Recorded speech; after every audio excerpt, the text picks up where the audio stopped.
ono ye mwana muwala Hope Shifa nakawombe owa program weewunyisa omwagalwawo eyavaayo okutambuliranga ku mazima n'okukugusisanga ensonga. Kale nno tumugoberere tetugenda kwejjusa.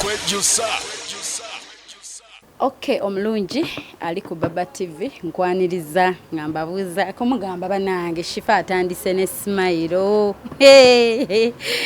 Ntandise ne smile because I'm happy. Buli muntu wangamba Shifa njagala kwebaza muntu nsanyukirawo ne ngamba yes. Kino kintu kigenze kitambula. Abantu oku appreciating abantu. Lwakuba you're misinterpreting this show. Abapya muchatumenya mukko katono, you're misinterpreting it. Temwetegereza details, surprises zino ziba zitya, golula baka clip akagudde ku simu yo bwe pa. Ng'obinnyonnyola nga bw'olabye. Naye munnange bino ebintu birala nnyo ate biwanvu nnyo ate biba bisukka ku ekyo gwe ky'oba obirowoolezza. Singa olinda lwa Sunday saawa 9 ku Baba TV kaklipu ekakugwako linda saawa 9 ku Baba obirabe oba ogende ku YouTube oteekemu weewunyisa omwagalwawo surprise your loved one olaba abalala bangi bwe bajja bakikola bona labayo show nga 5 ogenda bitegeera bikola bitya naye nga mukwano tuli kusimbula tuli ku Hosh Fashions manyiwo eyemakindye era nga munda abashifa buli waaba abambirabo ani gwe tugenda leero okunoonya onagambye thank you our hero SB4 Media. I love you so much bannange. Hey, waliwo omuntu omu ayagala ennyo SB4 era agamba hero we era amwagala mumumanyi bulungi SB4 Media. Omwami yo presenter mulungi nnyo ate akola ebirungi otherwise singa takola birungi bandibadde tebatuma Shifa naye bwe balabira Shifa ne bakimwagaliza kitegeeza akola ebirungi naye nga bwe mumanyi abantu nga ba SB4 baba bagezi nnyo bannange nze gwe mulaba wano simanyi gyali sinnamukubira kasimu ndudde muwuliza nako mumuwuliza sometime back nayogerako naye munsabireko buli omu waali ngenda kubira SB4 simu ngenda mulimba ntya ngenda mulimbira mukyala we Anteira ngenda mugamba SB4 omanyi oluusi nsooka saba nenga Mukama give me the right words era bwento bwengendo kikola Mukama nkusaba ngenda kuba esimu ya SB4 ne munange nkusaba Katonda wange nga bongoberera buli jendaga nga bobibaddemu ebbanga lyonna nga bobeera awamu nange nga nkola ebintu bino nkusaba nyambe nkozese the right words eri SB4 ate nkusaba nyambe ogonze omutima gwe akkirize okunsisinkana era nga wuuno ndi mukubira mikwano kamukubire kankube ku MTN ye kube ku MTN Airtel SB4 Media nsaba Mukama nanga nti oluusi abantu bati okunsisinkana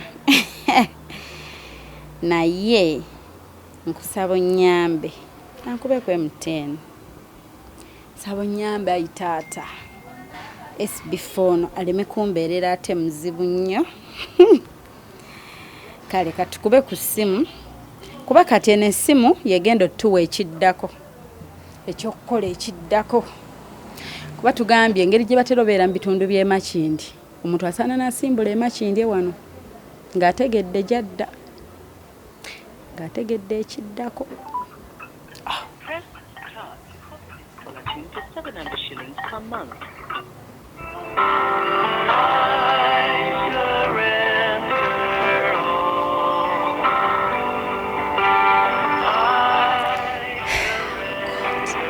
manyi bano bagezi Mukama nyamba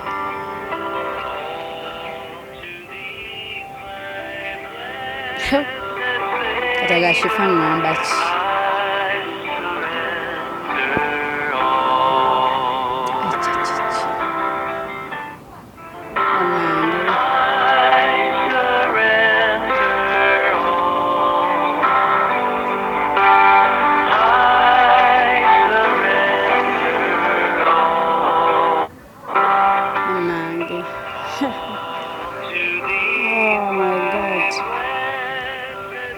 ki abadde mu birthday celebrations bannange nga takwata simu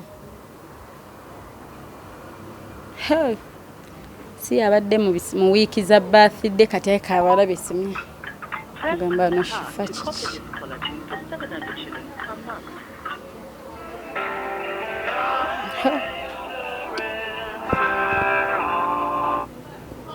Hello? SB4 media. Wanjo. Kyekiriwo wakabi. Ndebulungi sinata. Bannange nga tokwata ssimu. Badde ndi mukola. Kakati omanyi ekiriwo? Nyinawo kaddiiru. Nyinawo kaddiiru naye ne ŋŋamba munnange gwasinga oba kyali wange okusinga ku mukazi wo. Nale so akubira mukazi wo direct kuba yeggwe kyali wange okusinga ku ye. Waliwo omusajja ali mu America. Aye kayagala kwana mukazi wo. Yaŋŋambye shifa miliyoni 3 weegali njagala nteira. Naye oliwa? Ndi mu kuvuga mva ku airport bwe mva okunona. Ova nona mutu ku airport? SB4 nvuge nga nkusanga wa? Kuba olaba wano wendi? Okumanya nasose n'endowooza omusajja bano nti oba yeesoma oba just anyumya biboozi. Omusajja nampaayo miliyoni 10. Ate nze munnange nze sirya ssente etali yange era omuntu njogera naye kuba ne boozirya mu nkukutu. In one way or the other ebintu bikomerawo. Nenga kankubire ku kyali wange. Nkugambeko ebisingako awo. Kakati? Mpamu essaawa wange mutaba machingi. In 1 hour. Yeah. Olina emyange ya Airtel? Sijirina SB4 nyina MTN. Kale nkuya ku MTN njya gikwata. Kale. Waliwo era ka interview. Osooka interview? Interview ogenda gikolerawa? Era sadize no mu ntebe. Mu ntebe SB4 nsobola okusanga wooli. Bwe mba nti ku interview ngenda kuvuga nga tenzijjayo machingi. Kusikane machingi. In 1 hour? Yeah. Kale tewali buzibu nja kukoonako mu ssaawa emu. Okay. Kale bambi.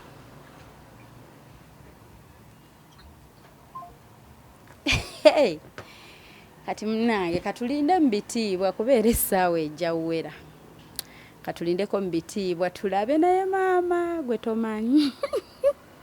Nimbye ekintu kinene nnyo naye Mukama nkusaba onsonyiwe kuba kati mmwe mulaba mulowooza nandi mugambye eki byonna bye nsobola okulimbira mu buki bwe namugamba nti SB4 ne nkuleeterayo ku kirabo it was your birthday rajaga shifa byebyo ebintu bye bwe namugamba mbu SB4 nkusaba munnange onkoleko ku interview of course ajja kuŋŋa shifa tukisetinga date bweti ndi mu busy kati nange kyekyo munne mukusaba Katonda kyekizze ku birowoozo naye katulinde after 1 hour mu byewuliriddeko byagambye tujja kuba tumuddira ate ngenda kubanga nkomawa mbaagala nnyo oli ku Baba TV ne Hope Shifa 0782101569 0702562157 ze namba eziri ku screen kati munnange munkooneko mulabe debuze tusurprises tyabagala baffe kale katulinde SB4 Hope Shifa nakawombe owa program wewunyisa omwagalwawo okujja okutwetikkiranga essanyu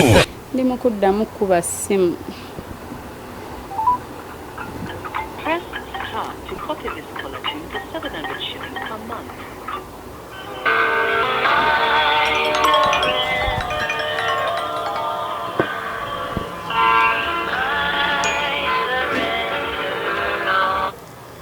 Hello. Omukulu Ali ku set. Already ali ku set. Mbadde njandagirire wali nzije that side kubanga already olaba wano nga ku Taiba. Waliwo omuntu era wanje? Oli ku Taiba? Mbadde ndi eno Makindye naye already man simbula busimbuzi n'enzija ate already nange nnyina gwe nabadde nja olaba nga ku Taiba wansi. Oyagala kujja Ntebe naawe? Nenzija ne musanga awo wali. Nze ne omubuuze mugamba ndagirire nze musanga awo kyange just 5 minutes. Amukulu ono. Banne omukulu nsonyiwa okutawaanya ng'okola. Ngamba wooli nzije. Obuzibu bwinza okuba essimu nga ndi ku seeti. Nze nja kulinda omalirize. naye nga nsembedde kubanga kyembala nti tayimu eyo gwe naye owandivugidde ate okujja Makindye nze mba nakumaliriza dda nange nga ngenda mu birala just mbala eyo after 1 hour onsinkana ate nga nyina gye neeyongera ye problemu eyo ntebe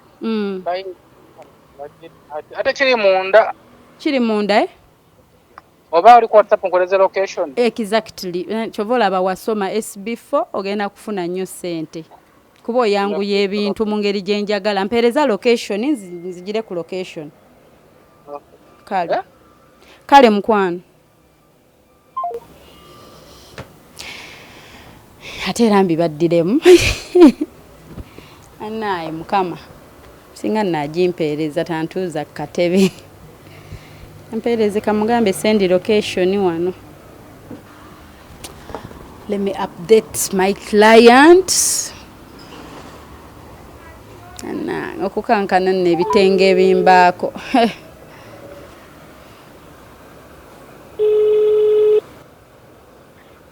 Hello? Salamu alaikum nyabo. Walaikum salam rahmatullahi wa barakatuh. Okay, kati ali ntebe gyali mu kola ayina gwajje ku airport ayina ka interview kali mu kola round mu ntebe kati nze mugambye empereza location nkusanga wonyina kyempitiddemu kyemulimbye kati abadde ngamba nindeko nga ze Makindye amaze okukola naye ne mugamba nedda nze kankusange wooli nvuge nzije yonna gy'oli kati so ninze wanansindikire location ku simu kuba ngambye waali oyingirako munda.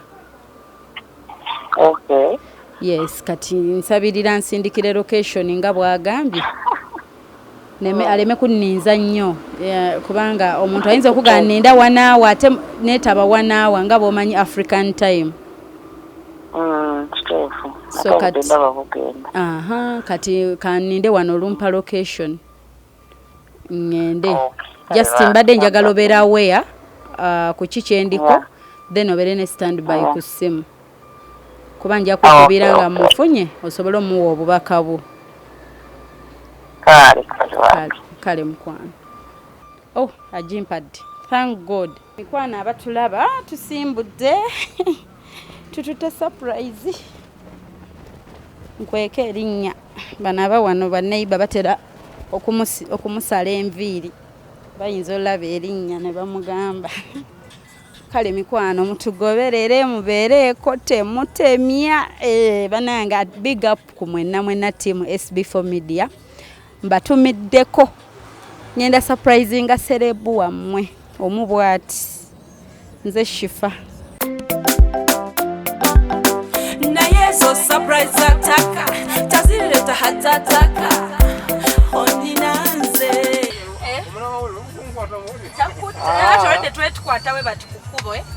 it's a reality show like abayo nono twesanze tuli mukola ne twamkubyeko surprise tukwata bukwasi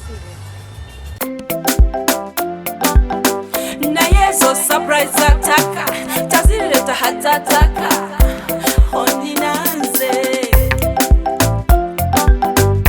okoza birungi kyenda sobi ayibinde birungi rwenda kulukumi kuwadde rwenda olwobulabo bwakumukomo bwotona busurprise ekisooka wantegera okuva ku kagere paka gyenkoma kyokumwanono balyawo naleta olwobugoyo butuuka omwanono nayiwawo mubwakimpwate mupomera nze ezo surprise ataka tezireta hatataka wabula nina siku bino byokola mwana konina byotunula byankuba wabula nina siku bino byokola mwana konina byotunula byankuba wasoma wakenkuga nkutyanze sebo wanjiga bwe baali basoma ku Shaka Zulu nga gwosoma nze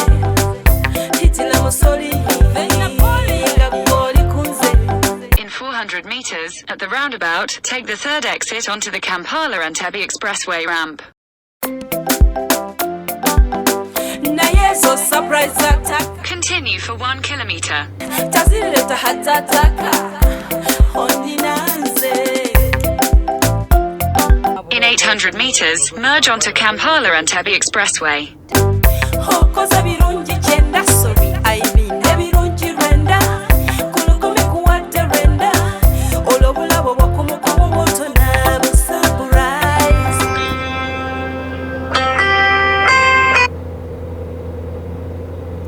Hello.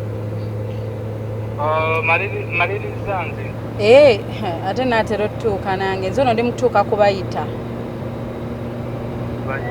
kana nti kanzija ekajjansi GPS yanzija ekajjansi ate nenzira ku express kati ndi mutuuka kubayita wanje Ankulindemu. kale mukwane naye zo surprise attack tazileta hatataka ondinanze okoza birungi kyenda sorry aibin ebirungi renda kulukumi kuwadde renda olw'obulabo bw'okumukumu moto n'abo surprise. Ekisooka wantegera okuva ku kagere mpaka ginkoma gy'okoma nono mbalyawo naleta olw'obugoye butuuka omwana ono nayiwawo mugwakimpwate mupomera nze ezo surprise ataka tezireta hatataka wabula nnina si ku bino by'okola mwana gwo nnina by'otunula byankuba wabula nnina si ku bino by'okola mwana gwo nnina by'otunula byankuba wasoma wagenkuga nkutya nze ssebo wanjiga bwe baali basoma ku Shaka Zulu nga gw'osoma nze naye zo surprise attack tazileta hatataka ondinanze okoza birungi kyenda sorry aibin ebirungi renda kulukumi kuwadde renda olw'obulabo bw'okumukumu moto n'abo surprise. In 600 meters, turn left onto Church Road. naye zo surprise attack tazileta hatataka ondinanze Turn left onto Church Road, then turn right. okoza birungi kyenda sorry aibin ebirungi renda kulukumi kuwadde renda Turn right toward Church Road, then make a U-turn. olw'omoto n'abo surprise. Hello. Wanje? Kati GPS endeese mpaka Church Road Wanje? nti Church Road endeese mpaka Church Road ng'era endaga nti ndi 5 minutes away from where you are. Naye ate bwe ntuuse ku Church Road ate ne nga take right and make a U-turn. Kati oba erabako mpaka ku church. Ki ekirala ekirina nnyo? Mbuzeewo? Nange senge hotelo. Hotelo? Kambuza no bagiyita naye. Ebuuzaako eyo hotelo. Bagiyita ba Costa. Wanje? Bagiyita Costa. Posta? Costa. Costa? Co as in C Chalice? Co. C? O-S-T-A. C-O? In 600 meters, at the round... C-O-S-T-A? No. Costa. O-S-T-O. C-O? S-T-A. S-T-E? Sinabwira ko. C-O? Yes. Kale kuba ndabe bulungi Church Road n'obupande wano biki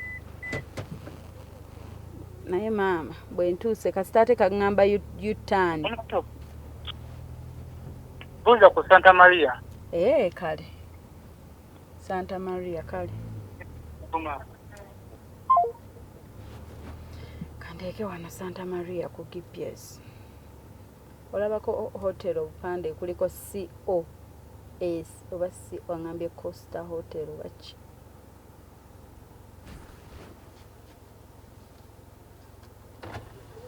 Mujebaleko basebo. Kale Santa Maria eriko wa? Santa Maria. Walokuwa kale eri maaso. Hello?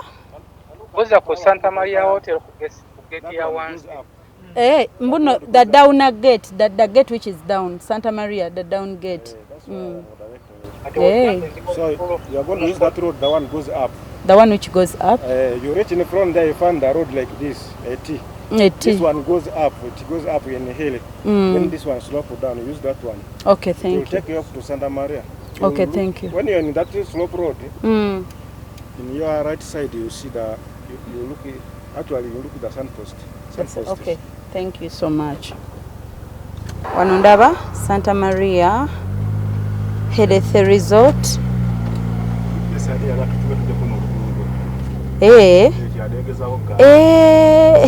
Kirabika. By the way. Turn left. Turn left. Anza teka mu Santa Maria. Kati kanzireyo ku direction ye. Get direction. 4 minutes. Kati nzizeyo ku direction ye. Head north toward Uringi Crescent Road. Nzizeyo ku direction In 600 meters, turn right onto Uringi Crescent Road. Neri we bade gambye. Take the next right onto Uringi Crescent Road, then turn left onto Nakiwogo Road. Wali obupande. Take the next left onto Nakiwogo Road in Samizi Road. Nakiwogo Road. Ndaba nakolerayo ko. Continue on Nakiwogo Road for 800 meters. Rise. Ekisoka wantegera okuva ku kagere mpaka Jinkoma. Kyokoma nono.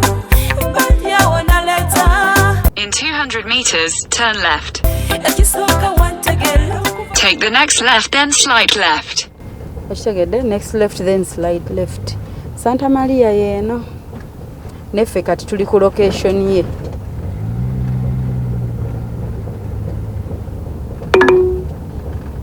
Ate ngetongedde. In 100 meters, turn right toward Nsamizi Road. Take the next right toward Nsamizi Road, then make a U-turn. Ali around here. Tugende ku Santa Maria wali.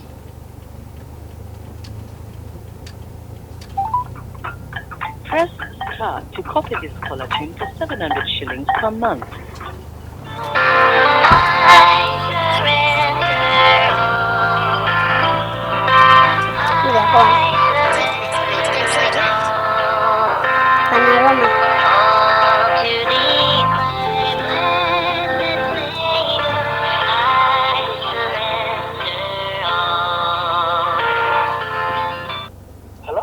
Yes, ndaba Panorama Guest House ne Santa Maria.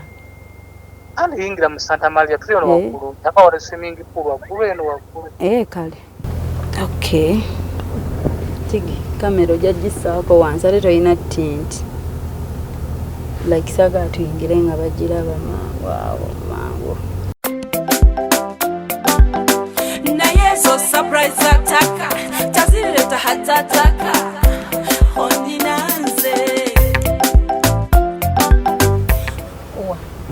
Kaneze nkula nenkwewunya amazima. Lwaki newunya? Ati ndabye nenga no si opushifa ku motoka. Bwe aliwa SB4 nono ngenda mu surprise nga tamani. Wallahi interview. Ali mabega. Ayo, ali wana ndi kuita bena bali kuja kuita. Tuyingirire interview kubanga surprise obimaki. Ntereze ekimuli kye. Aliwa. Aliwa nuuya. Emabega wange. Ewange bani mabega. Wawali mama tufudde. Okay, for surprise. Buli omu yamanyi. Buli omu yamanyi nze ndese surprise. Surprise jonna. Totegedde. Boza sikumanyi. Singa mungo. Kwata buli omu yamanyi kwata. Thank you so much. Nze ngambye nina ddiiru. Naye omuntu omulimba oti ekintu ekifaanana bwe kityo. tumanyi kulimba. Dayira wallahi. Kubanga yo ddimba mbadde swagitwale. Lwaki? Mbadde sisobola naawe. Olimbira kuba ne ku ky'omukyala. Nenga bane mutusonyiwe nnyabo tubalamusiza mikwano. Munnange omuntu akugambye ebyo ebigambo byolabako. Obirabye? Mbirabye. Hey, osuubiraani #kuteeba teri kubbirako. Asooke njako ne kamasiki kano. Era kajjeeko SB4. Kajjeeko. Thank you, our hero SB4 Media. We love you so much. Bano bafani bange. Bafani bange. Yogerako omu ani. No, bafani bange bangi. Yeah, bafani bange bangi. Nenga kyemmanya nti nsiimye. Nsiimye bafani bange. Bagamba thank you. Thank you so much. Bebaza bwebaza basiima. Bambi. Ne bagamba neeka bakulage ku laavu. Nga bayitiddemu nawe neyanza okunimba. Obadde omanyi olw'okuba oli kyali wange nakubbirako. Nze sibbirako. Badde sobola kukkiriza era naye nkulagiridde. Ondagiridde? Badde nkuwanvuyizaamu. Nkutegedde naawe nkuwulidde mbw ate kankusanga emakindi ebyo ne mbibuuka. Kwambadde wala. Obadde wala ne neŋŋamba nyina kusanga oli. Ate kyakabi ekyo kubanga kirungi okusiimira era ewali abantu bo. Nze ndi mukuba simu. Nina kuba simu nze. Namba bangi bekunganyiza nga bangi nga bafana. Simanyi nze njogera na muntu omu mukyala alina waali. Ate nga mukyala nno yaddambuza n'ekifa kati onaamugamba kyo musisinkana ne muga SB4 mukwano gwange. Omukyala oyo n'aŋŋamba nkuba simu. Omukyala oyo atubuulire. Nze nkuba simu nange. Surprise zino zinyuma. Obula olingizaayo. Kale. Sobola kutya. Layira wallahi. SB4 totidda. Bannange nsaba bankwatireko ku direct call. Kwata direct mukwano. Omukuba ku kaama yaani. Ali mukugamba gundi ani.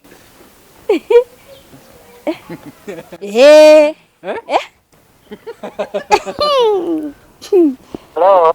Tufudde. Hello? Wangi. Ani ono? Eyatumye opushife wa SB4. Bamita Madam Jalia. Madam Banange Madam Jali. Banange, thank you so much Madam Jali. Abana ba team. Abana ba Abebiyumba. Bebanamba nebanga tukoze kisha surprise eno. Nenga katufuna omuntu anamutesako bubaka. Babakwebaza okubatuusaako Madam Jalia. Abayali. Thank you so much. Abamu baransobodde abayali. Abakozi baagala. Bane mbadde sikisuubira. Ekikero batuusizza obubaka. Bannange nawe webale kubeera mwesigwa. Abaana bambi nalaba mu video abali basula ku bubalaza. Abamu bagalita kufuna kujja na shifa naye webale video wano. Naye ng'entambula nzibu. Madam Jali, abakoma we bakinkoledde oba bakyali eyo? Abakomawo bali obedde babadde baagala kujja n'ekifa. Bambi waliwo n'abalala omwami babiri betwajja Saudi nebadeka wanakola genda mu kampani bali mu cleaning company. Omwami ne yagadde kujja n'ekontributions emitwalo 3. Bambi thank you. Naye ng'awulira akutwala abale baali babonaabona ne bafuna nnamba ya Madam Jali yakuva ku SB4. Madam Jali n'abayamba. Bannange mukama wa buyinza. Omulabye. Madam Jalia, thank you so much. Nebaza gwe kuba gwe wakikola. Nze omulimu gwange gwe nakola kuba wa namba yo n'obakwasaganyiza. Waliwo n'abankubidde nga bayinza okujja this week nga go era bali mu mikono gyo. bakomawo wano ebintu nembaleeta babunsawulire nembaleeta ate wano ne ate nga sirotekaplayi bambi mukama abaddizeewo. Thank you so much. Nange nja basesinkanako nja kuba noonyamba sesinkaneko bambi. Okay. Kale mukwano tweyanzizza. Tululira ekirabo ekyo.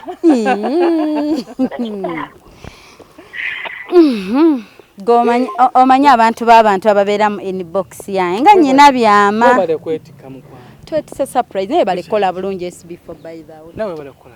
Webale kola bintu birungi munnange. Webale kolera abantu mu mazima by the way. Sumulula. Nagambye sinza butateekako ani.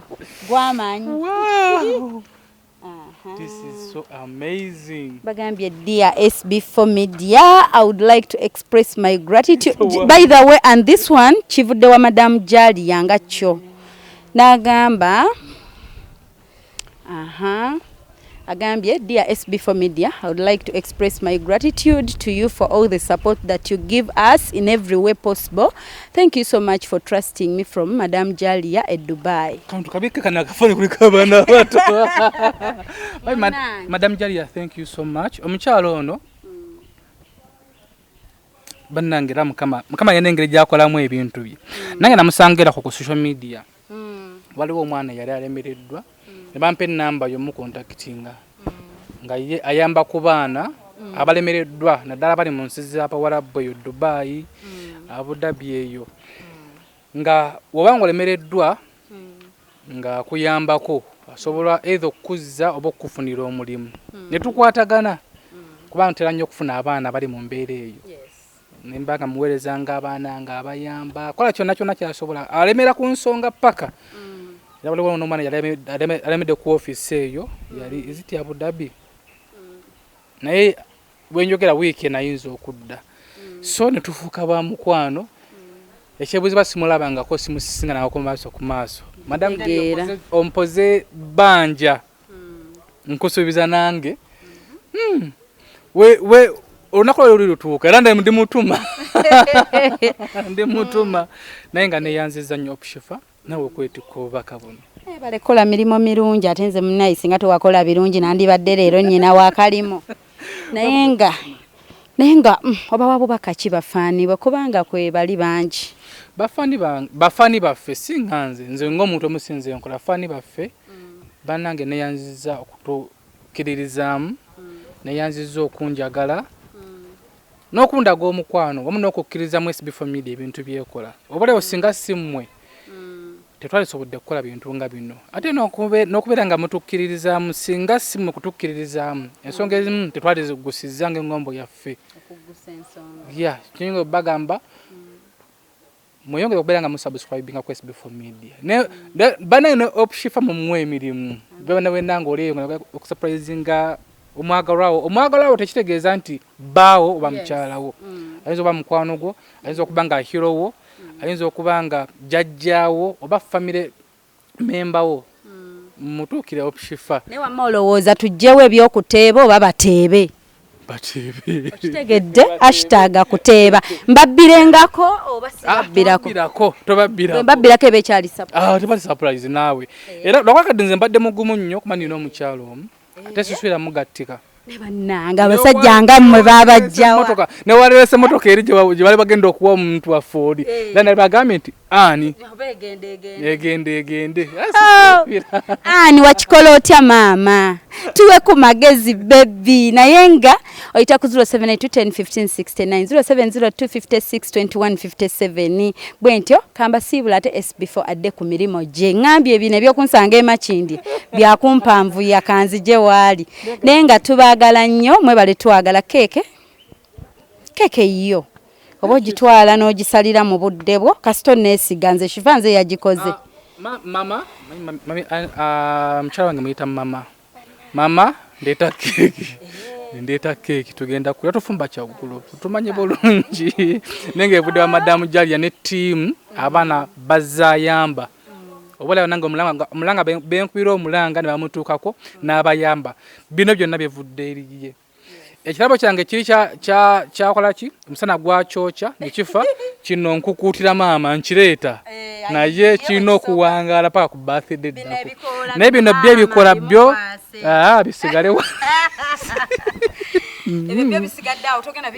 kizibiti bisigala ng'ekizibiti nemwe bali kwagala nesbifo katonda yasinga okubimanyira yasinga okubikola nono twebaza nga katonda tayagadde era baba katonda esbifo gwani atakulaba ani bannange bino ebizibisigale tubiteeka ono tugabitwala ku poliisi kale mikwano banaye katubasiibula ebinyuma biggwa byokya naye till next time leero mbadde wa SB4 media oluddako nange simanyi gye naaba naye gye muntuma shifa jadda eyange noonyereza nkolera akola research noonyereza kolera toweefuula nnyo yali agadde okusurprisinga shifa tugenda kwegatta beyali akozeeko program twegattira wamu tumusurprising olunaku muleeta ekirabo ekinnyonnyose nange nja kuba ng'oli eno kalantiini esaanako ebizitowa naye nga mbagala nnyo I salute I respect you bane bye bye tweyanza otuwaakadde kano thank you so much